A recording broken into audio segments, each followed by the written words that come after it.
ವಿದ್ಯಾರ್ಥಿಗಳೇ, ಈ ವಿಡಿಯೋ ಭಾಗದಲ್ಲಿ ವಾಸ್ತವ ಸಂಖ್ಯೆಗಳ ಬಗ್ಗೆ ಮತ್ತಷ್ಟು ವಿಷಯವನ್ನು ತಿಳಿದುಕೊಳ್ಳೋಣ. ಈ ವಿಡಿಯೋದಲ್ಲಿ ಮುಖ್ಯವಾಗಿ ಭಾಗಲಬ್ಧ ಸಂಖ್ಯೆಗಳನ್ನು p/q ರೂಪದಲ್ಲಿ ವ್ಯಕ್ತಪಡಿಸುವುದು ಹೇಗೆ, ಇಲ್ಲಿ q = 0 ಆಗಿರಬಾರ್ದು ಎಂಬ ಬಗ್ಗೆ ತಿಳಿದುಕೊಳ್ಳೋಣ. ಅಂತ್ಯಗೊಳ್ಳದ ಆವರ್ತವಾಗುವ ದಶಮಾಂಶ ವಿಸ್ತರಣೆ ಹೊಂದಿರುವ ಭಾಗಲಬ್ಧ ಸಂಖ್ಯೆಗಳಲ್ಲಿ, ಅಂದರೆ ಈ ಬಗ್ಗೆ ನಾವು ತಿಳ್ಕೊಂಡಿದ್ದೀವಿ ಹಿಂದಿನ ವಿಡಿಯೋದಲ್ಲಿ. ಅಂತ್ಯಗೊಳ್ಳದ ಆವರ್ತವಾಗುವ ದಶಮಾಂಶ ವಿಸ್ತರಣೆ ಅಂದರೆ ಏನು ಎಂಬ ಬಗ್ಗೆ ನಮ್ಗೆ ಗೊತ್ತಾಗಿದೆ. ಅಂತಹ ದಶಮಾಂಶ ವಿಸ್ತರಣೆ ಹೊಂದಿರುವ ಭಾಗಲಬ್ಧ ಸಂಖ್ಯೆಗಳನ್ನು ನಾವು p/q ರೂಪದಲ್ಲಿ ವ್ಯಕ್ತಪಡಿಸಲಿಕ್ಕೆ ಆಗುತ್ತದಾ, ಹೇಗೆ ಎಂಬ ಬಗ್ಗೆ ನೋಡ್ಕೊಳ್ಳೋಣ. ಉದಾಹರಣೆಗೆ 0.333 ಇದನ್ನು p/q ರೂಪದಲ್ಲಿ ವ್ಯಕ್ತಪಡಿಸಿ ಎಂಬ ಸಮಸ್ಯೆ ನಿಮ್ಮ ಮುಂದೆ ಬಂದಾಗ ನಾವು ಪರಿಹಾರ ಹೇಗೆ ಮಾಡಬೇಕು ಅಂದರೆ, x = 0.33 ಆಗಿರಲಿ ಅಂತ ತೆಗೆದುಕೊಳ್ಳೋಣ. ಇದು ಸಮೀಕರಣ 1 ಆಗಿರಲಿ. ಸಮೀಕರಣವನ್ನು 10ರಿಂದ ನಾವು ಗುಣಿಸಬೇಕು. ಏಕೆಂದರೆ ಆವರ್ತಗೊಳ್ಳುವಂತಹ ಸಂಖ್ಯೆ ಒಂದೇ ಇದ್ದರೆ ಆಗ ಅದನ್ನು 10ರಿಂದ ಗುಣಿಸಿದರೆ ಸಾಕಾಗುತ್ತೆ. 10ರಿಂದ ಗುಣಿಸಿದಾಗ 10x = 3.33 ಆಗ್ತದೆ. ಈ ಸಮೀಕರಣವನ್ನು 2 ಅಂತ ತೆಗೆದುಕೊಳ್ಳೋಣ. 2ರಿಂದ 1 ಕಳೆದಾಗ 10x - x = 3.333 ಈ ರೀತಿ ಮುಂದುವರಿಯುತ್ತದೆ, -0.333 ಎಕ್ಸೆಟ್ರಾ. 9x ಬರುತ್ತೆ. 10x ಇಂದ x ಕಳೆದರೆ 9x = 3, ಅಥವಾ x = 3/9, ಅಥವಾ ಇದು 1/3, ಅಥವಾ 3ನೇ 1. ಅಂದರೆ 0.3 p33 ಆವರ್ತಗೊಳ್ಳುವಂತಹ ಈ ದಶಮಾಂಶ ವಿಸ್ತರಣೆಯನ್ನು ಹೊಂದಿರುವ ಭಾಗಲಬ್ಧ ಸಂಖ್ಯೆಯನ್ನು p/q ರೂಪದಲ್ಲಿ ಬರೆದಾಗ ಅದು 3ನೇ 1 ಆಗ್ತದೆ. ಇನ್ನೊಂದು ಉದಾಹರಣೆ ತೆಗೆದುಕೊಳ್ಳೋಣ. 1.272727 ಈ ರೀತಿ ಮುಂದುವರಿಯುತ್ತದೆ. ಇದನ್ನು p/q ರೂಪದಲ್ಲಿ ವ್ಯಕ್ತಪಡಿಸಿ ಎಂಬ ಪ್ರಶ್ನೆ ಬರುತ್ತದೆ.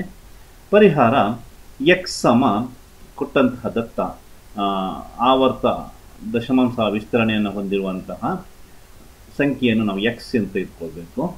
ಅದು 1 ಆಗಿರಲಿ. ಸಮೀಕರಣವನ್ನು 100ರಿಂದ ಗುಣಿಸಬೇಕು. ಏಕೆಂದರೆ ಇಲ್ಲಿ 0.2727 ಎರಡು ಸಂಖ್ಯೆಗಳು ಪುನರಾವರ್ತನೆಗೊಳ್ತದೆ.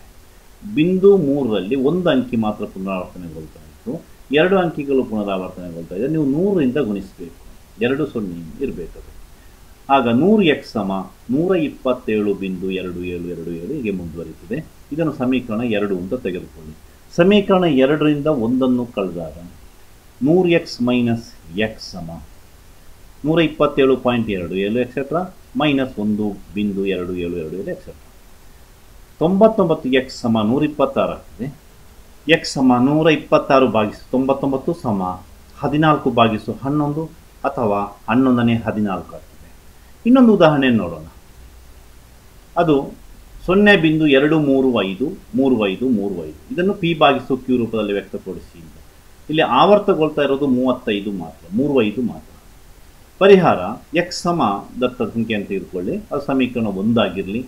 ಸಮೀಕರಣ 100ರಿಂದ ಗುಣಿಸಬೇಕು, ಯಾಕೆಂದರೆ ಆವರ್ತಗೊಳ್ತಾ ಇರುವಂತಹ ಭಾಗ 35 ಮಾತ್ರ. 100x = 23.5353 ಆಗ್ತದೆ. ಇದು ಸಮೀಕರಣ 2 ಆಗಿರಲಿ. 2ರಿಂದ 1 ಕಳೆದಾಗ 100x - x = 23.5353 -0.2353 ಈ ಥರ. 99x = 23.3.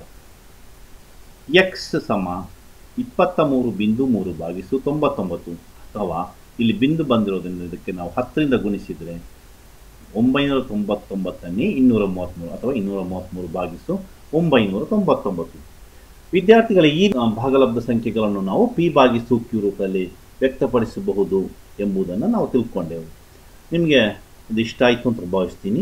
ಮುಂದಿನ ವಿಡಿಯೋ ಭಾಗದಲ್ಲಿ ಮತ್ತೆ ಭೇಟಿಯಾಗೋಣ. ಧನ್ಯವಾದಗಳು.